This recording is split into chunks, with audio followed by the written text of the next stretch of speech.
So, as Jim said, I'm an organic chemist. What's an organic chemist doing working in the nuclear industry?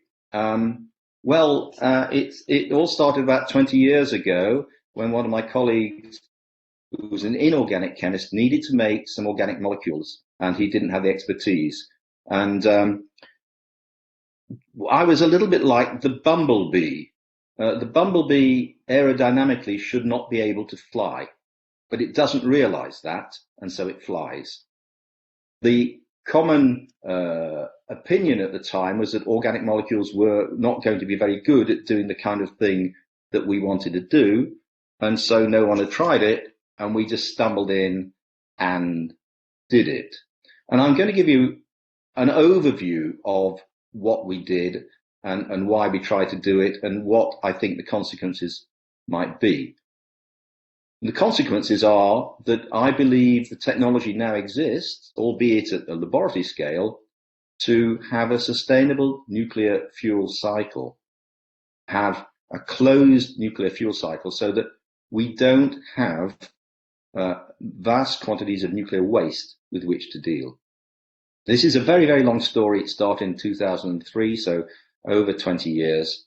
And I put the names of the main people who have taken part in this work on this first slide, and I will mention them again during the talk and at the end. And I have to stress that I have done none of this work.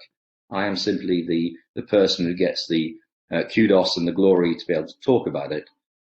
These are the troops who, one by one, took the machine gun nest. And I thank them all, both in this country and other countries, as you'll see. So, I hope you can see the next slide. Ode, has the slide come up? Yes, it has. Excellent. So we all know we have this problem of the fact that humanity consumes enormous amounts of energy. And the most transportable and usable form of that energy is electricity. And there are various ways we generate electricity, but most of those involve the use of fossil fuels that are, of course, now more and more increasingly becoming a very, very, very big issue. Well, nuclear energy is a very green way of generating electricity. It has a very low carbon footprint. And so it sounds in many ways that it should be the perfect solution to our climate change issues. But it has one big problem, and that is the problem of the spent nuclear fuel. And I called it waste in inverted commas. Fact of the matter is, the general sort of typical nuclear reactor generates between about 20 to 30 tons of spent fuel every year. Sounds a lot, but it's a few cubic meters. It's not a lot in volume because, of course, this material is very dense. And it consists of uranium, various fission products that may or may not be radioactive, plutonium, and the minor actinides, neptunium, americium, curium, and I'll explain this to you in a little bit. I'm not going to go too heavily into the chemistry. And also lanthanides, other F group elements. And currently, this waste fuel is simply stored above ground until we decide what we can do with it. This is a worldwide problem. And there are three issues with this waste or spent nuclear fuel. It has a long-term radiotoxicity, and we'll see how long-term in a while. It also produces a lot of heat. That's why we have nuclear reactors. The nuclear pile generates heat that boils water to make steam and drives turbines. And even though it's spent fuel, it still produces an enormous amount of heat. And this has issues with the density at which one can stock the waste fuel. And the volume of this waste worldwide is pretty large now and getting bigger.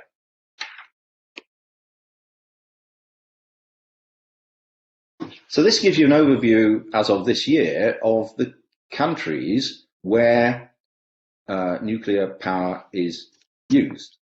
And you can see that the dark blue are countries that are operating and building new reactors.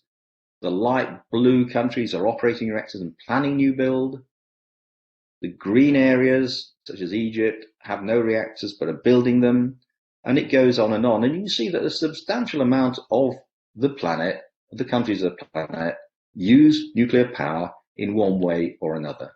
There's one exception, which is Austria. They had a referendum in 1978 where 50.47% of the population banned civil nuclear power, and it's illegal there. That's a closer call than Brexit, actually. But you'll see that most of Africa, other than South Africa and Egypt, and Australia, and the western parts of South America don't have civil nuclear reactors. How does this break down for nuclear power generation worldwide? This is from 2022. The darker the color, the greater the input to the country's power generation from nuclear. And standing out is France here. Over 75% of France's electricity comes from nuclear. And this has had significant consequences latterly with Russia's invasion of Ukraine and the consequent effect on oil and gas prices. France's power costs have remained pretty stable because they are far less dependent on imported oil and gas than other countries such as Germany, particularly. Germany used to rely very heavily on Russian oil and gas. Flip side of that, if you like, is you see that 50%, greater than 50% of nuclear energy generated electricity comes from Slovakia, Ukraine, and Bulgaria, these areas here. And of course, Ukraine is the center of now a war. And so that is an issue that goes beyond this discussion, but there are clearly socio-political issues with nuclear power plants. And just yesterday or the day before, Slovakia brought in a new government that's very pro-Russia. Again, I think there are issues there. The UK, currently, we're about 17% of our energy is generated from nuclear. It's dropped recently, but with Sizewell C coming on stream, that will probably go up to about 25% in due course. I apologize for this slide, it's a little bit blurred, but it's just focusing in on Europe, and the darker the color, basically, the more energy is generated by nuclear, and you can see that far and away above France is there, and here we have Ukraine, and you can't read this, but that is Zaporizhia, and that is the power plant that is now in disputed territory and is causing the International Atomic Energy Authority a lot of concerns. But you can see that the UK is a player, Spain to some extent, France clearly, Eastern Europe, and of course Russia and Sweden.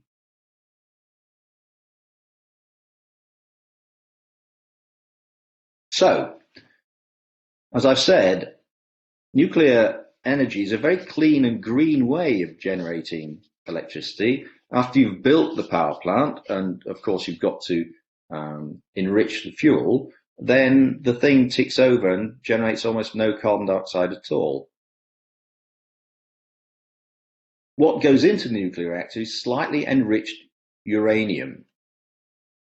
The uranium is taken out of the soil as pitch blende and undergoes a physical process of enrichment to increase the amount of the fissile material, uranium isotope 235, to about 3%.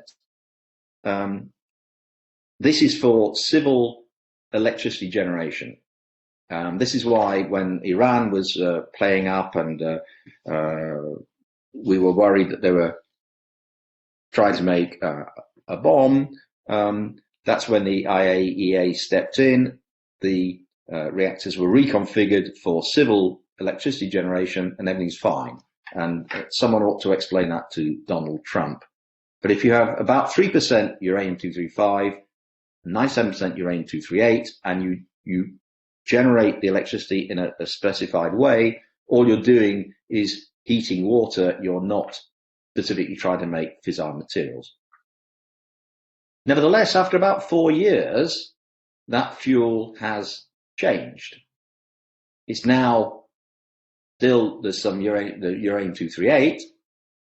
There's about 1% left of the original uranium-235. There's about 1% of plutonium. And then about 3% of other fission products that are classed as high-level radioactive waste. And we'll be looking at those in a minute. But basically, you're still at around about 97% of material that could be reused. The uranium-238, the 1% of plutonium, and the 1% of uranium, and just 3% of waste. And as we'll see in a second, this 97% of reusable material can be recycled, and we really need to worry about this 3% of waste. And so we're talking about in a 500 kilogram charge, we're talking about 15 kilograms of high-level radioactive waste that needs to be dealt with. And there are two possibilities currently, and no, the cat has not jumped. We can either have store the high-level radioactive waste in a deep geological disposal facility, or we can attempt to reprocess this 3% by a process of currently liquid extraction, and then transmutation. In other words, taking the nasties out of here and converting them into non-radioactive material.